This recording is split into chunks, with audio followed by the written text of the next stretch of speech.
I have my cup. Have you guys got your cups? Let's just see. I mean, I've got my cup. Hello there. My name's Leonard Sultana. I am known on various bits and pieces around the interweb as an Englishman in San Diego. And welcome to the first A Cup of Tea with an Englishman in San Diego for 2014-2015 season of Hangouts. Thank you very much indeed for joining us. If you're watching live, I know we've got a couple of viewers down at the bottom corner. Thank you very much indeed for joining us on the Q&A and also on, I'm certain that you'll be watching a couple on YouTube as well. Thank you very much indeed for joining us. We have a couple of guests, and I think I'll crack straight on because there's one or two things that I certainly want to make slightly different to last year. Number one, we want to try and keep these Hangouts a little bit shorter, down to something like 35, 45 minutes, maybe an hour if we really push it. Because I think we tested a lot of people's patience last year.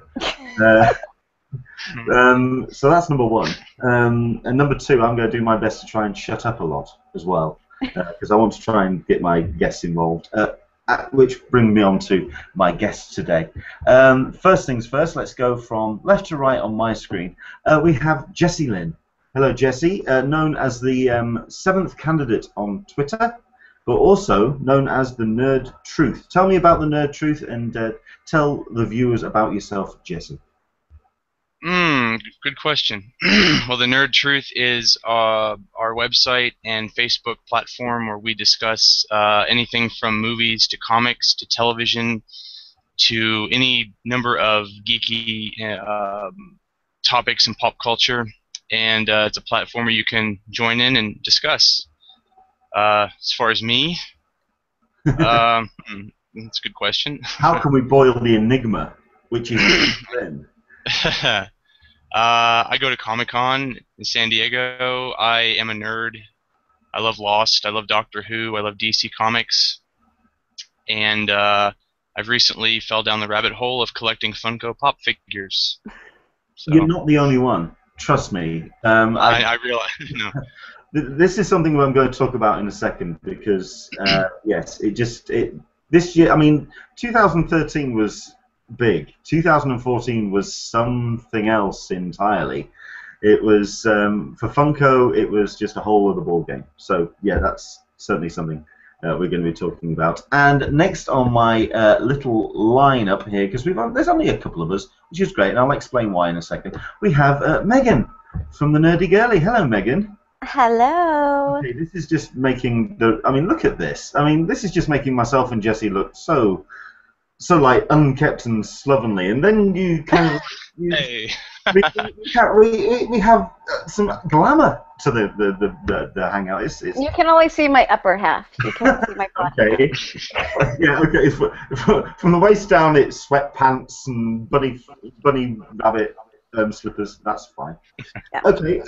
Well, I mean, I think this is going to be very difficult to believe, but if there may be one or two people out there who don't know who you are you, Megan, and who is the Nerdy Girly? Hello, I'm Megan. I'm the Nerdy Girly. I run a site called The Nerdy Girly.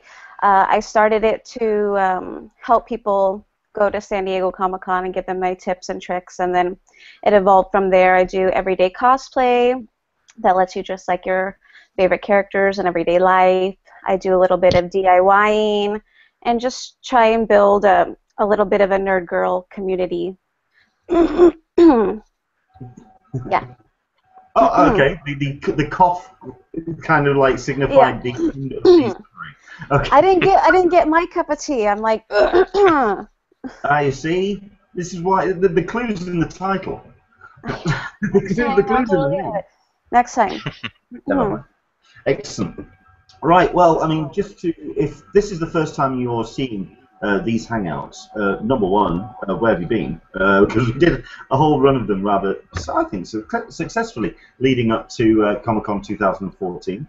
We had some great guests, and that's the first thing that I'm going to talk about very quickly.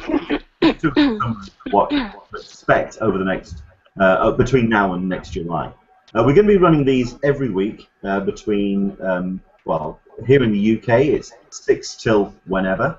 In the East Coast it's from 1 o'clock in the afternoon and on the West Coast it's from 10 o'clock in the morning. Just for a small spell of time where we can talk about Comic-Con. Not only San Diego Comic-Con, because obviously we've got a little bit of time between now and July, but also other Comic-Cons as well. So that's where I'm going to start, I suppose, first. What have we been doing since July? I know that con culture is absolutely huge. It's getting its fair share of attention here in the UK, but in America, obviously, almost every weekend there's a new con to happen. I think next week is New York Comic-Con, and I know that Jesse, you're going to that. Tell us what you're expecting. I'm really expecting it to be a little more low-key than San Diego. I know it's about the same size as far as attendance goes, but the one thing I'm looking forward to is not having to wait in line for panels and maybe get some more floor time and get some comic books autographed in Artist's Alley. Cool. Is there any guests that you've spotted on the list already that you looking forward to? Yes. My main one is Stephen Amell, who plays Arrow on the show. I am getting a picture with him, and I'm getting his autograph. And other than that, there's a few. There's going to Gillian Anderson from Hannibal and X-Files will be there. Some of the cast from Lost will be there, and they're having a Trek reunion, Star Trek: The Next Generation reunion. As far as comic book related, I'm a huge fan of David Finch, and he's going to be there, and I have several things I want him to sign, and Ivan Reis and Tony Daniel. Excellent. So I'm trying to remember, because I really should know this. Is David Finch the guy behind America's Got Powers as well, with Jonathan Ross's book? No, that I don't know. I'm not sure. The artist completely wrong on that, and this is where I just shoot myself in the foot just by saying it. But there we go. No doubt, if we have somebody watching, if you remember, or if you can kind of look up for me, I'm certain it's David Finch. But no, that'd be really cool. The one thing that people have been talking about when it comes to New York Comic Con is you're saying you're hoping it's going to be a little bit more low key, but it's from what I've been hearing, it's going to be a little bit like San Diego in that the city itself is turning into the venue for the con. Have you been reading or seeing anything sort of like beyond the central hub of NYCC that has caught your eye? Yes, they're doing. This will be the first year they're actually trying. They're trying to do what San Diego does as far as offsites. So what they're doing this year is they're having. It's called New York Super Week, and it's basically podcasts, live shows, signings, meet and greets in different venues throughout Manhattan.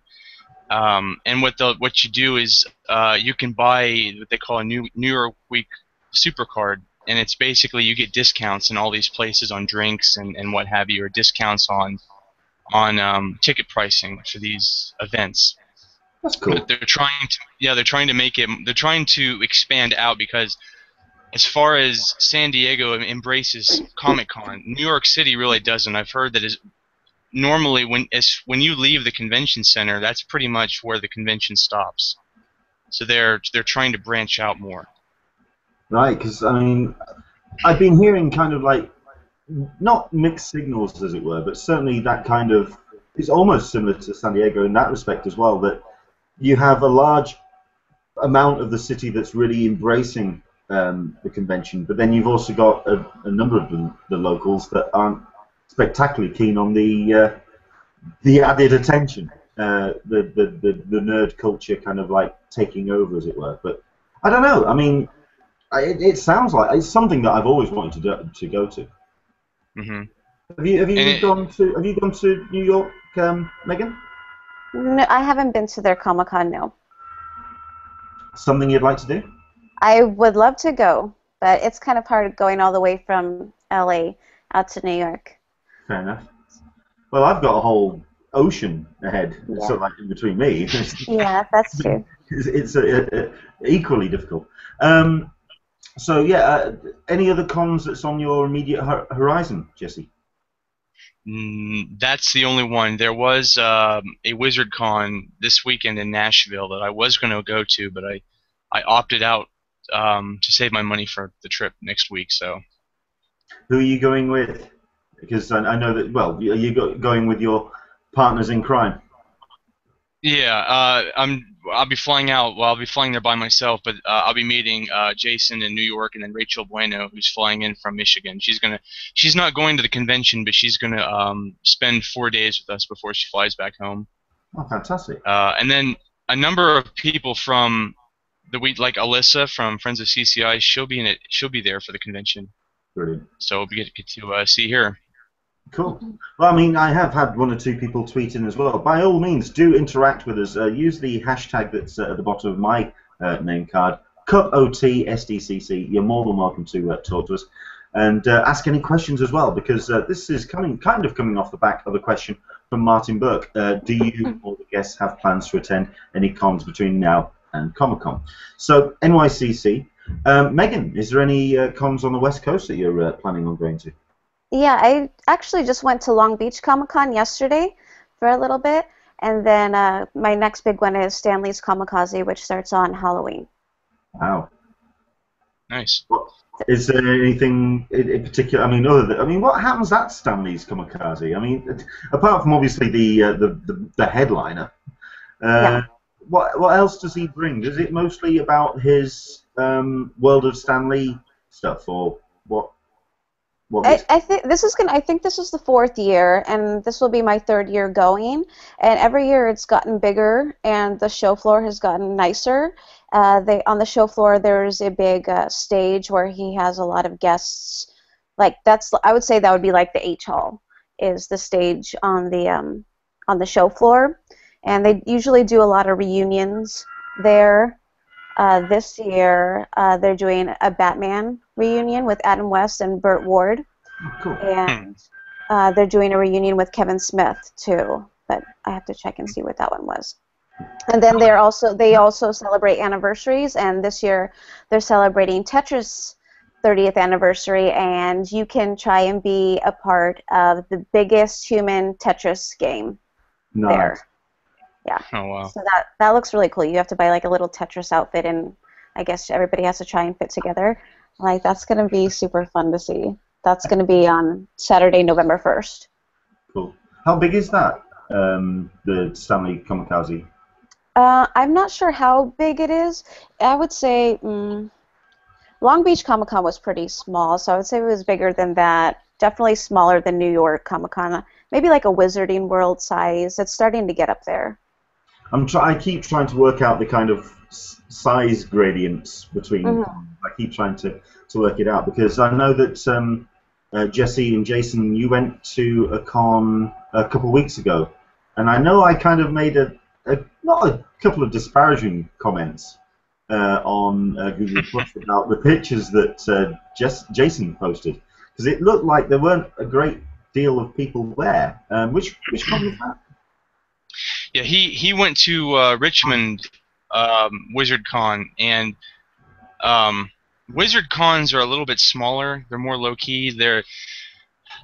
I know the one in Nashville last year was about 9,000 to 10,000 people. So they are smaller, but the nice thing about that is that you don't have to reckon with all the people on the floor. You can maneuver your way through very easily. You're not getting bumped into people. Pushed around. Wizard cons are a little bit more focused on comic books, and then you have like a lot of like B-list actors or old actors who are kind of washed up. Which is kind of mean to say, but they come to these wizard conventions for autographs and stuff. So you get to meet people like that, but they are a lot smaller. Oh, fair enough.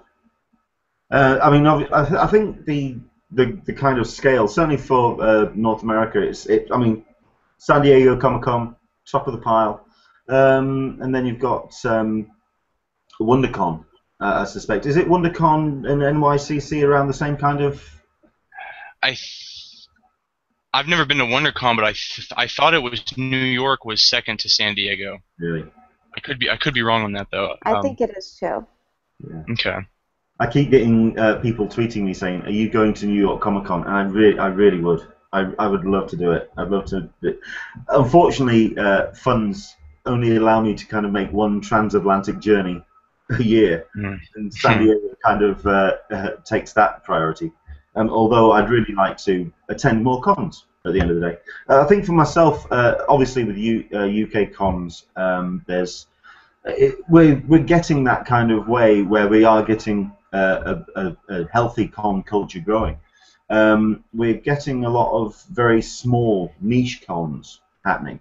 And it certainly separates into two different types as well. There's very much the pop culture con, which are usually run by Showmasters, which is the company in the UK. And also you have some very dedicated, hardcore comic book conventions. For example, we've got two which are coming up in the next kind of month, which I'm hoping to attend. Number one is the Lakes International Arts Festival, which happens, I believe, in a couple of weeks' time. Next week is the Nottingham Comic Con, which I'm hoping to make my way down to. And the big one, certainly for the UK, when it comes to headliners, and is certainly getting a lot of traction, is the Thought Bubble convention, which I do try to write a lot about on the website, which is pure comic art and creation. It's a lot of international artists, a lot of international writers, and that happens at the end of November. It happens at the Leeds Royal Armouries. They take over 2 halls in the Royal Armouries venue, but they're also creating a pop-up tented area, which they're going to be using as a third venue, which is all brand new, and we're not too sure how that's going to work out, but that's going to prove to be a very interesting con.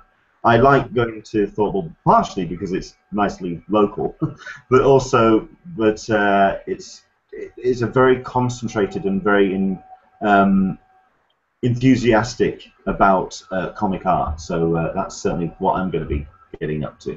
So yeah, so that's me, and that's what cons we're going to. Do let us know what you're, if you're watching. We've got a number of viewers. Tell us what you are going to in terms of your conventions between now and Comic-Con. Do put a question down in the Q&A. We'd love to hear where you're going. What have you been up to since Comic-Con then? We'll go to Jesse again. What's been on your horizon since last July? Working, basically. Normally, I have to get over that post-con depression, which I think we all endure a little bit. How long? How long? This year it wasn't quite as long. It maybe lasted a couple weeks. Because I knew I had New York to look forward to. But the post-New York depression is the one I'm not looking forward to at all, because I know it's coming.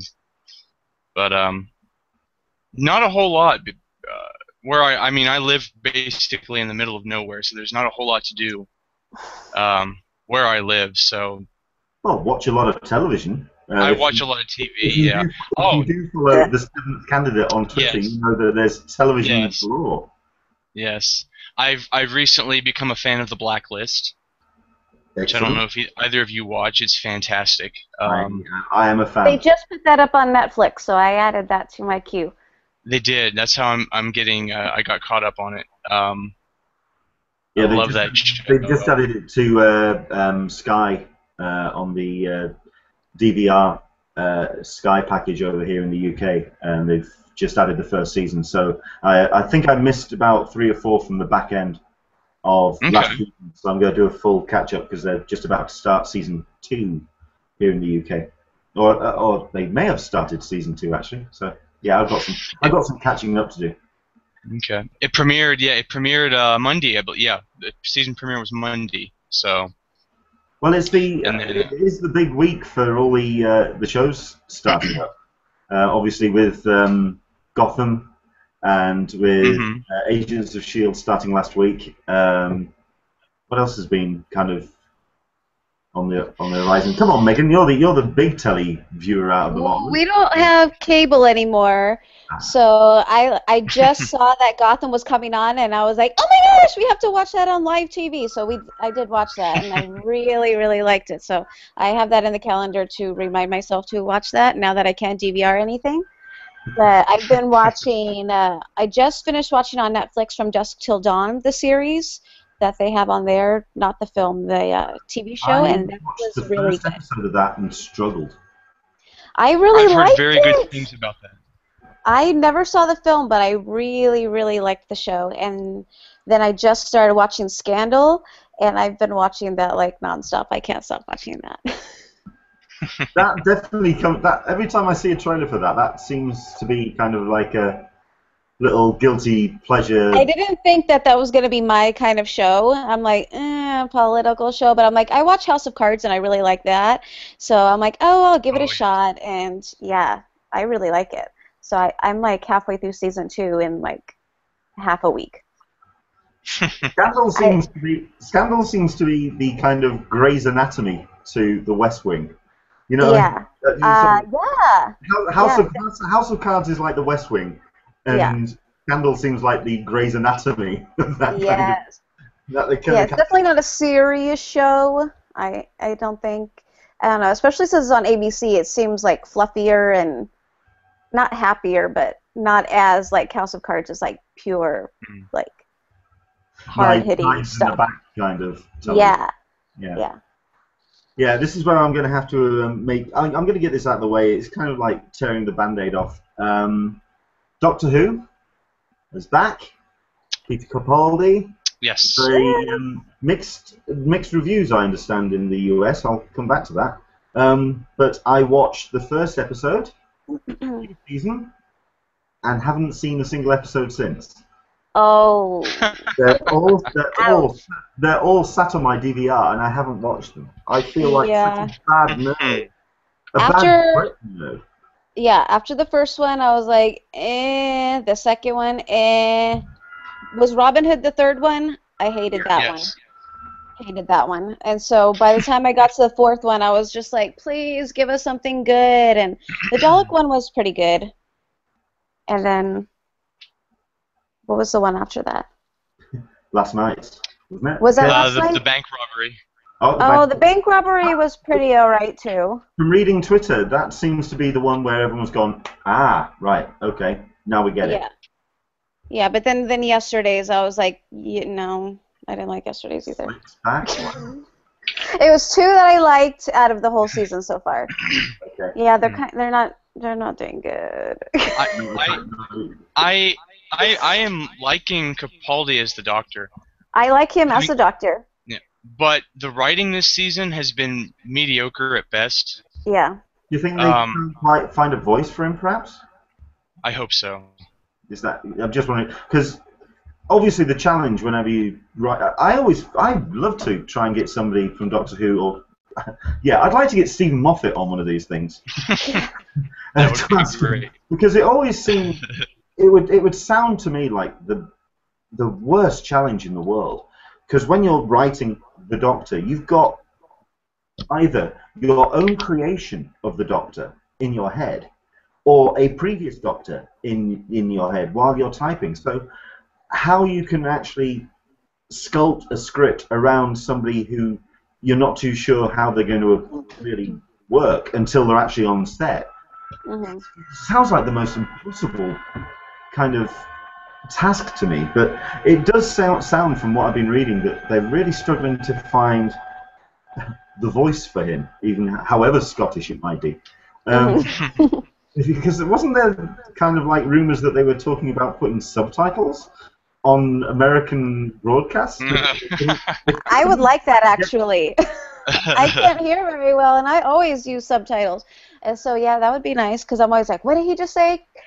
Because it would be like a joke, and I'd be like, I didn't get it. I didn't catch it. There's been a couple lines that he said that I had to go back 3 times to just see, like, read his lips a little bit. Mm-hmm. So, yeah, I could see that, the subtitles. But the character, is the character working? Yeah, and because it's very kind of a very strange relationship from what I've been reading between the Doctor and Clara. This And I hate to say any that kind spoilers. of I won't say any it's spoilers not from the quite last episode. connecting. Yeah, this last past episode, I thought the relationship between him and Clara was really weird. Like, I can't tell if he's in love with her or not, or if he's just being protective over her. It's weird. But I like what he was trying to bring. I just like Jesse said, the writing's not very good. I don't think he's doing his best. I think. I thought, for me personally, I liked the Robin Hood one the best out of all of them I've seen so far. I really did. I enjoyed that one. What was but the it other about? ones, they basically go back to Nottingham, to Sherwood Forest, and they meet Robin Hood and his merry men, and it turns out that the sheriff of Nottingham is actually working with alien robots. In a Fair nutshell. I still think it's the case of Stephen Moffat trying to get every single English trope of writing, or sort of like our myths and legends are going, I want to own that now. I've done Sherlock, I've done Robin Hood, what's next? He's done Dr. Jekyll and Mr. Hyde. Yeah. Shakespeare. He's just going. He's done Shakespeare. Was it? I think it was him that did that. But anyway. Okay. Doubling. Yeah. So I mean, there's that, which is certainly, it's still got quite the following, but I did know that was a little bit more of a tempestuous relationship, and I think that's also here in the UK as well. We're still trying to find our feet, but a show that seems to have certainly landed on its feet from the word go, and certainly from that epic panel at in Hall H on the Saturday at Comic-Con this year, sorry, the last Comic-Con, was Gotham. Have you been watching this Batman Without Batman series? Yes. Yes. Yes, I did get that one. I liked it. I thought it was really good. Very well done. I really liked it too. The one thing that I didn't like is that they had to put in all the villains at one time.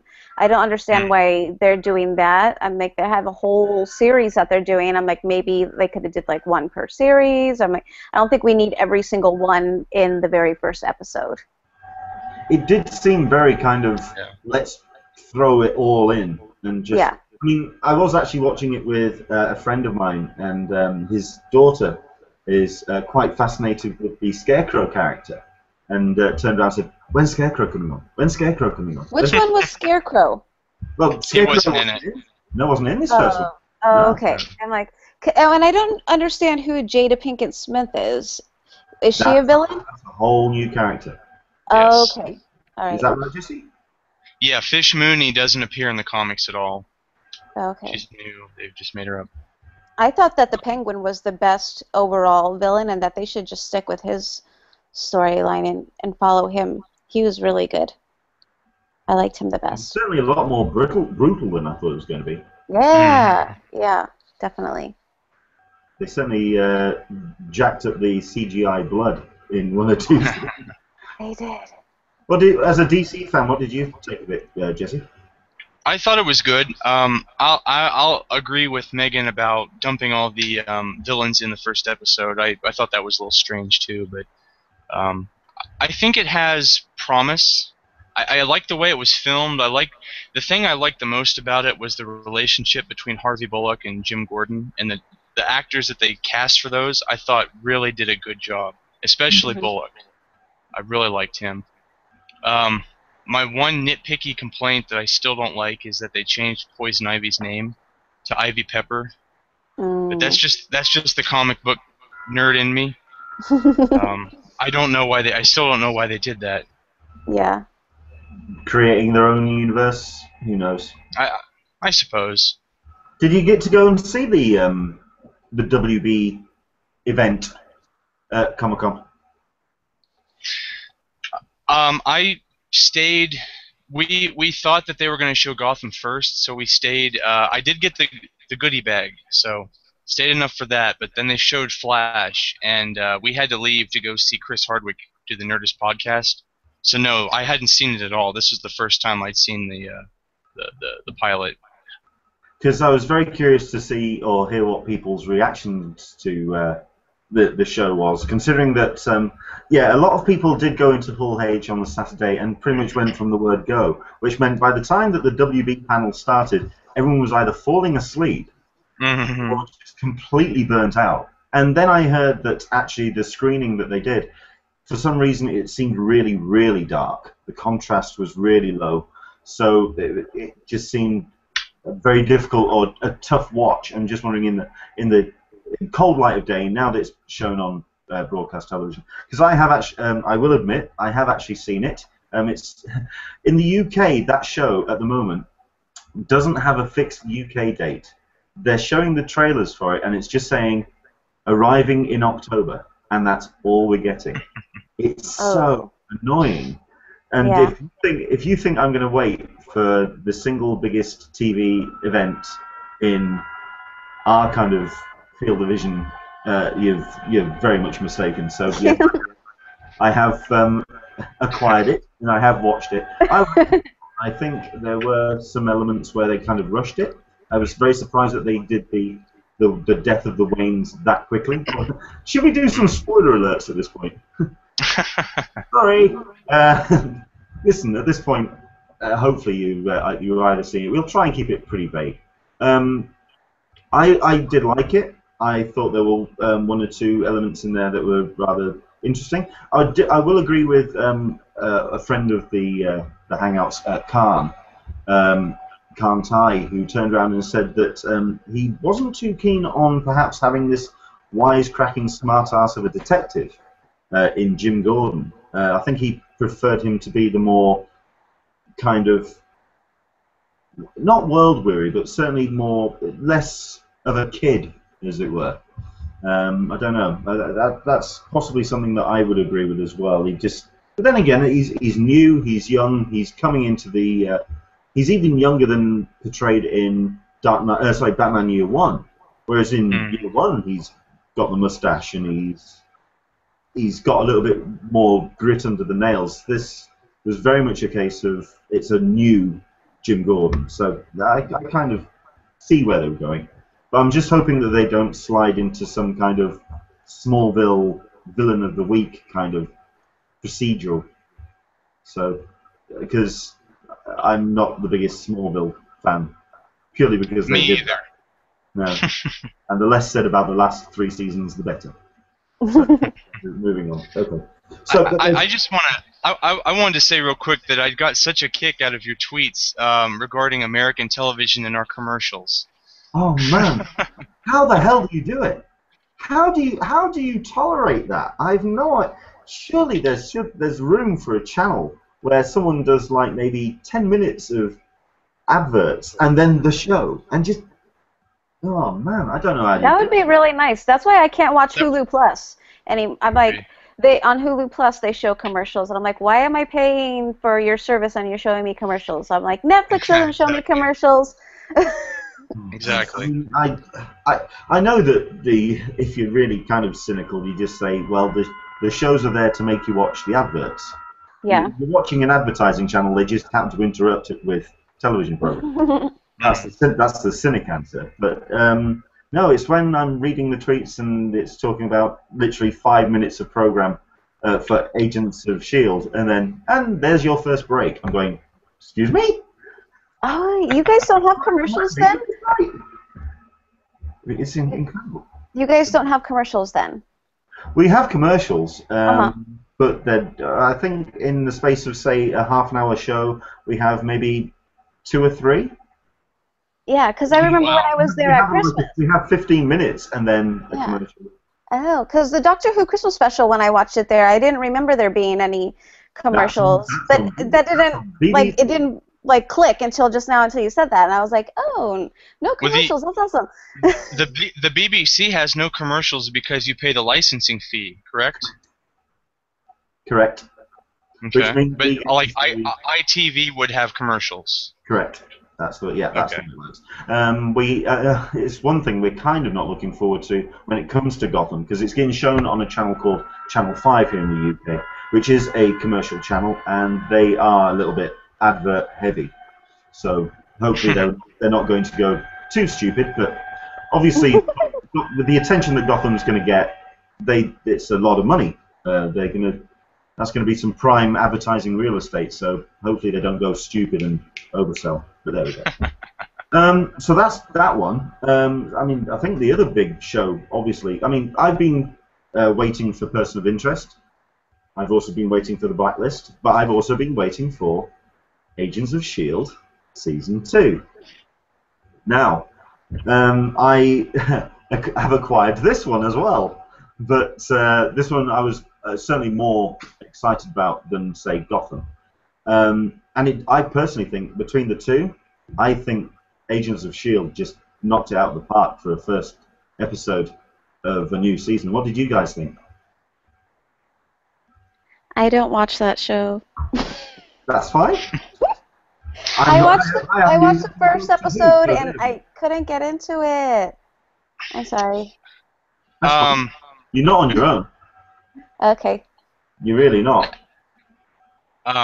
As you know, I was not a fan of the first season of S.H.I.E.L.D. And that's I thought this first episode here was actually very good. I really enjoyed it. I have more hope for season 2. I'm really hoping that season 1 was just going through season 1 syndrome, trying to find its sea legs, if you will. And now that they've established all this stuff in that universe, they can move on. And season 2 will be better. I'm really hoping. I know a lot of people really liked season 1, but I just couldn't. I couldn't enjoy it. I thought it was bad. And I know I'm in the minority on that. The whole entire season you didn't like?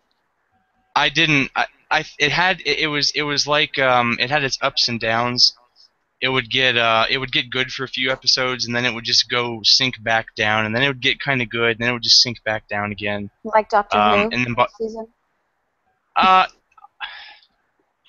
Yeah, maybe a little bit. Yeah, I could say that. At the point of the no, I guess if we're talking spoilers, the big reveal in Agents of S.H.I.E.L.D. season 1, they worked up to it, but it took so long to get there. And by the time they had worked up to this big reveal, I didn't care anymore. I had lost interest. So I don't know if that has anything to do with because they were tying it so closely to Winter Soldier.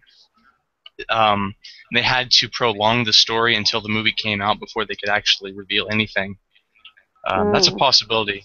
But since there's no... I just thought that perhaps they were using that time to allow you to grow into the characters, because I personally think that with Marvel's Agents of S.H.I.E.L.D., they are playing the long game.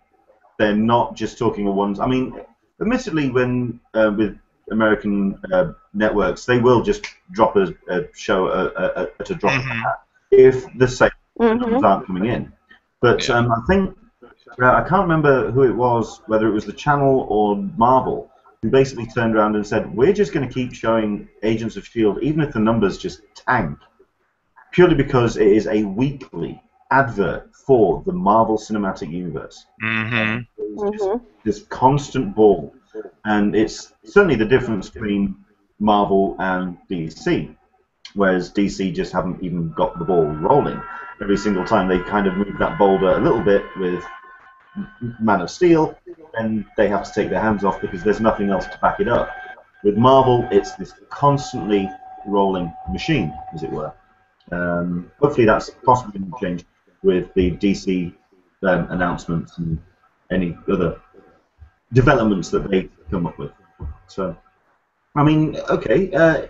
What did you see any shows at Comic-Con this year that you are still waiting on, or we were excited to see? What did you see at Comic-Con when it came to television programs? Constantine, I would like to see. I'll agree with that. I forgot about that one. I knew there was another one on. I should have remembered, but yes, Constantine's another one. Anything else? Is there anything that you spotted at Comic-Con that, if not just television either? I mean, is there anything that you kind of in the comics? I mean, and obviously we've got one or two things with Marvel at the moment with Axis. Was Axis featured at Comic-Con this year? Jesse, you might know. I want to say it was, but it would have been in a smaller room, I think. I think it was more the Death of Wolverine, perhaps. Yeah. Death of Wolverine stuff on the. I mean, I think I'm talking more about the exhibition floor. And not that I saw. No, I don't think so. which kind of begs the question: is there anything that did stand out at Comic-Con this year? Then, because obviously it's all about attracting your attention for the next 12 months. Is there anything that stands out for Comic-Con this year, or was it all very kind of the present, as it were? Batman, Superman, Dawn of Justice. Fair enough. Yeah. How's the rollout of news been for you on that one? It's been great. I've been following it very, very closely, especially that Batmobile reveal, which I was very, very excited about. Okay. I mean, I have one or two issues about the design. Okay. In that it is back to the Tim Burton kind of design, which makes no sense whatsoever. I mean, what the butterfly doors are all about. Okay, looks cool, but yeah. The scissor doors look great. I love them. I think they look awesome. I like it because it looks kind of like they're mixing up Tim Burton's Batmobile with the Tumbler. It's like has that armored feel to it. It's like going back to The Dark Knight Returns with the Frank Miller book. It's got guns and everything on it. It's basically feeding more into that idea that this is an older Batman who just really doesn't care anymore. You know, he's going to shoot rubber bullets if he has to. He's going to hurt you if he has to. Okay. Well, I mean, the guy's still a legend. I mean, it's 75 years, and it's time for a possible. Well, I would say possible new reinvention, but it looks like they are going to be drawing a lot from the Frank Miller Batman. That's going to be cool. Megan, is there anything at Comic-Con that you spotted that you're still looking forward to? I just got done watching the Outlander series. That just finished yesterday.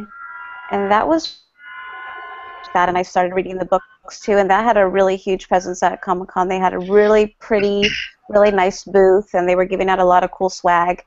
And so I jumped onto that and got the book. I'm almost finished with the book, but the show just braked until April. It doesn't come back on till April now. Oh, wow. And so they showed the first 8 episodes. It's kind of slow. I heard about it. It's kind of slow, but it was really pretty. I liked it. I heard about the big break between seasons, which is frustrating. I can't believe it's that long. That's really crazy. Sherlock's long too, so I'm like, yeah. That's Battlestar Galactica is that gap. So I mean, did you see the pilot at Comic-Con? Because they showed it at the one of the theaters. I didn't get to see the pilot. That was the same day as our Sherlock party, so I didn't get to go to that. Well, I mean, it's all about priorities, really. I can appreciate that.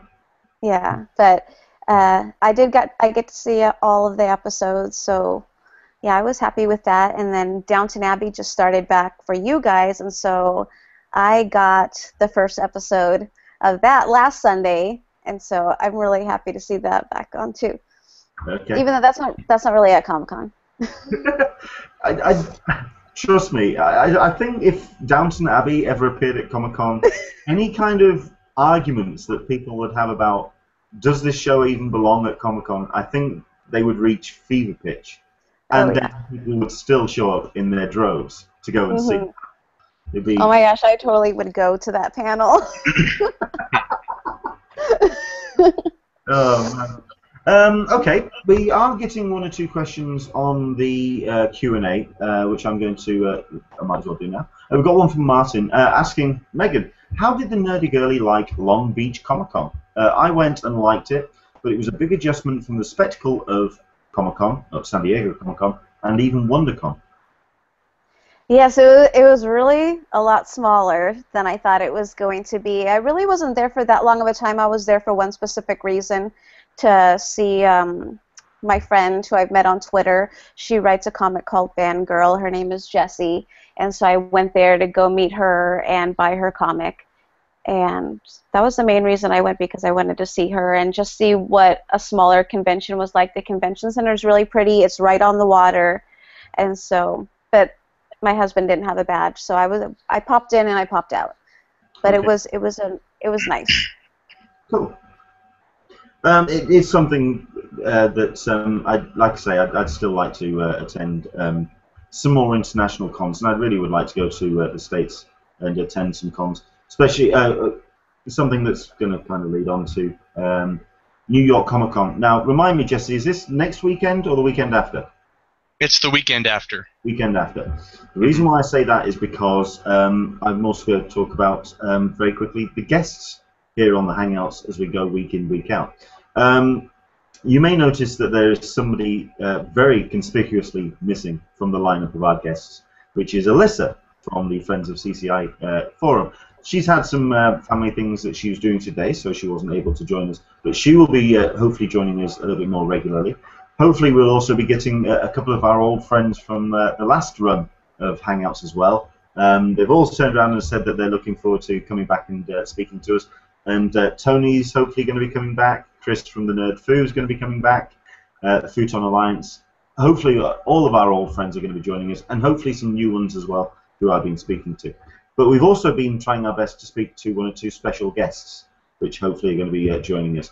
Hopefully in the next couple of weeks, the next 3 or 4, hopefully we'll be be joined by Alison Newells from Funko, which should be interesting, especially considering, like Jesse has said, the rise in interest in Funko is just phenomenal. So hopefully Alison will be free to join us on a Hangout. And also, if not on one of the actual Hangouts itself, but I may be able to replay some of the interview, hopefully we're going to be speaking to one of the organisers of Repop, who is behind New York Comic Con as well. So do watch this space for future guests on the Hangout. Is there any, tell you what, let's put this question to my two guests. If there was a dream person that you could get, if we could get on the Hangouts, who would you like to see joining us? Right, first things first, there's some rules. I'm crossing off Hiddleston, Cumberbatch. Okay, let's just kill those completely, and let's work on possibly a little bit more not realistic, but let's kill those two as obvious. Those weren't my top 2. I have somebody other than those. Okay, go on then. I was gonna say David Tennant. That would be cool. He'd be equally as easy. I don't think I'd be able to be on that Hangout though. I would have to watch. Just kind of like Gibber in the corner, just to like. Yeah. Well, I'm trying to. Are they currently in production of? Because it's not called Broadchurch in the US. It's called Grace Point. Grace Point. So has that started airing yet? Because I saw some promos for that about a month ago.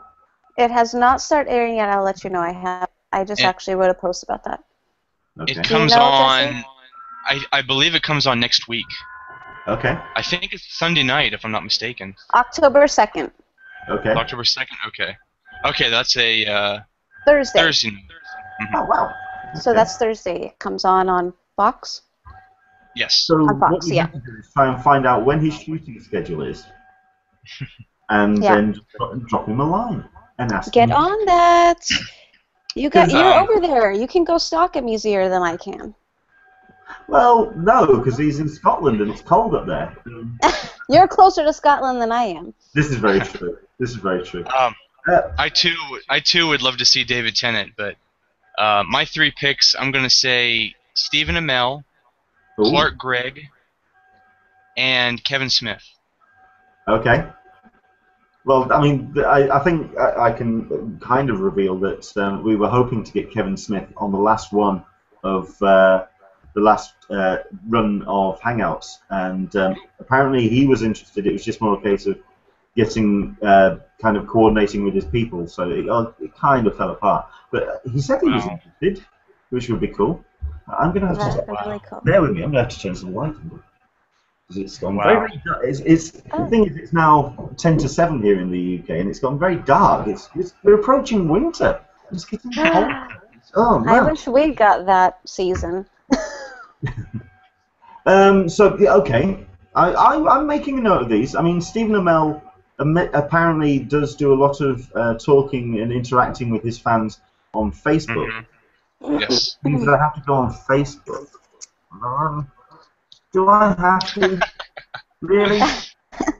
He tweets Okay. too. You can tweet him. You can tweet No, him. I'll tweet him. Yeah, all right. But he apparently talks to his fans a lot on Facebook, and I don't think I can deal with that. Anyway, okay. Stephen Amell. Okay. Well, tell me. There you go. Jesse picked 3. You only really picked 1, Megan. Come on, man. Pick another 2. I was going to say, what about any of the people from, do you watch Community? I do watch Community. Yes. Them or any of the like smaller parts on Gotham too, like any of the baddies on Gotham would be cool too. That'd be cool. There's a couple of the Brit actors as well. If you got Jim Rash from Community, that would be amazing. Yeah, that would be super cool. Now you see, now you've said Gotham, I wouldn't mind trying to get Sean Pertwee, because he's the guy who plays Alfred in Gotham. Oh, okay. Yeah. He's very cool. Not only that, but so there's the Doctor Who connection as well with his dad. So that'd be okay. So that's our wish list. I mean, if there's anybody else, tell you what, if you're watching this, you know the hashtag. Hopefully by now, CupOT SDCC. Who would be your dream for us to get on the Hangout? Annoyingly, there was somebody who I really wanted to try and get on as well, but I've kind of fallen off the wayside talking to him. He said that he'd be interested because I spoke to Jim Lee, obviously on the last day of Comic-Con, and he turned around and said, "Yeah, I'd love to do that. That sounds great. I'd love to do that." And then obviously just vanished and probably forgot all about us. But he's going to be at Kamikaze. Well, if you want to kind of ask him for us, that would be fantastic. Yeah. Just remind him that there's this. Remind him of the guy that gave him the rock star intro. Oh yes, name drop.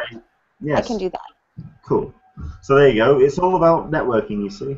So yeah, hopefully, yeah, we'd love to get Jim Lee. I mean, we've got Gary Quigley turning around, who's watching, saying Stephen Amell would be a great guest. He's due to be a UK convention in May. We may have to try and. I'm making a note of these whales to kind of to land. That'd be cool. But certainly the two guests that are kind of on the cards in the near future are from ReedPop behind NYCC, and also Alison from Funko. So do watch this space. Okay, we'll kind of wrap this up because, like I say, I want to try and keep them under an hour, and also just kind of this is a way of getting back into it. We are going to be every week on a Sunday, so hopefully you can join us. We've got Martin Burke chiming in with a possible or with a wish list of Grant Morrison. That would be cool. I'd love to speak to Grant Morrison. I'm hoping that he's going to be at Thought Bubble this year. I don't think he is, but I'd love to. That would be cool. So yes. I think what I wanted to wrap up on was things that you want to talk about in future Hangouts. Is there anything that Megan and Jesse would like to cover in future Hangouts?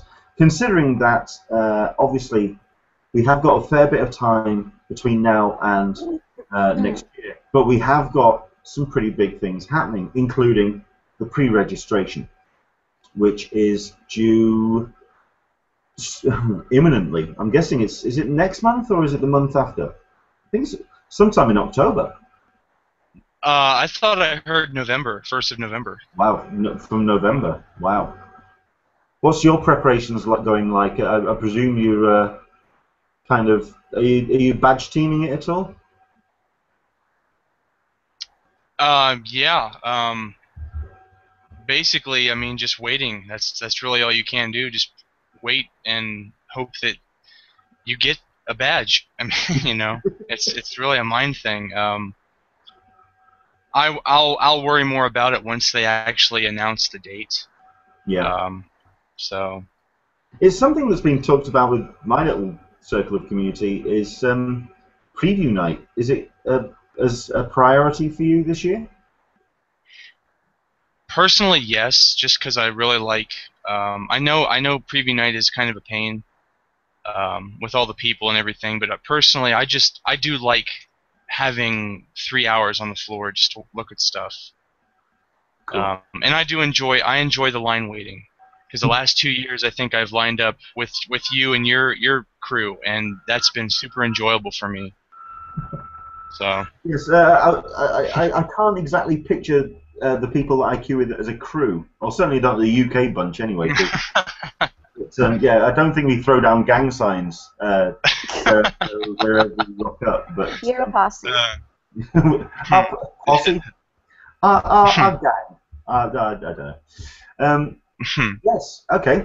So, because I think a lot of people are looking, certainly if you've been going for a while, I think because there is so much happening outside of the convention center, I think there's so much to see without actually going inside the con now. And I think people are looking at applying for the badges without the preview night to kind of improve their odds, as it were.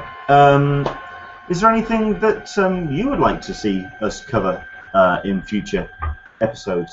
Megan? I'm surprised that we haven't covered cosplay more. That would be really cool, and maybe to get some cosplayers on. I know a bunch. I'd love to. I'd love to try and get Vamp on. Who else? Angie Viper is one of my good friends. She's really awesome. She does a lot of Marvel cosplay, and then one of the girls, Hannah, did the Her Universe fashion show this year. She's really awesome. I met her. Well, I haven't got to meet her in real life. We keep missing each other, but she has a really cool doctor outfit that she made when I first saw her, with like a parasol and everything. It was a big, huge dress. It was really rad. And so yeah, she's super cool too.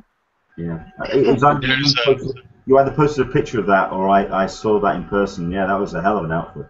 Mhm. There's also Ivy Doom Kitty. Yeah. I keep seeing her on Twitter, and I like the way that she also tweets about her work in progress as well. So that's always cool. But going back very quickly to Her Universe, Ashley Eckstein is also on the hit list of people. Oh, good! I love her. She's probably going to be at Kamikaze. I got to meet her there last year. She was so sweet, super nice. She does. She seems, and not only that, but she seems really enthusiastic about what she does. So the things she gets involved in. So yeah, I'm so that's cool.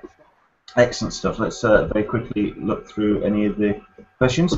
Got Barbara Henderson. Thank you very much indeed for joining us, Barbara. Love Kevin Smith, and yes, it would be great to see John Barrowman on here one day. Oh, yes. Yeah.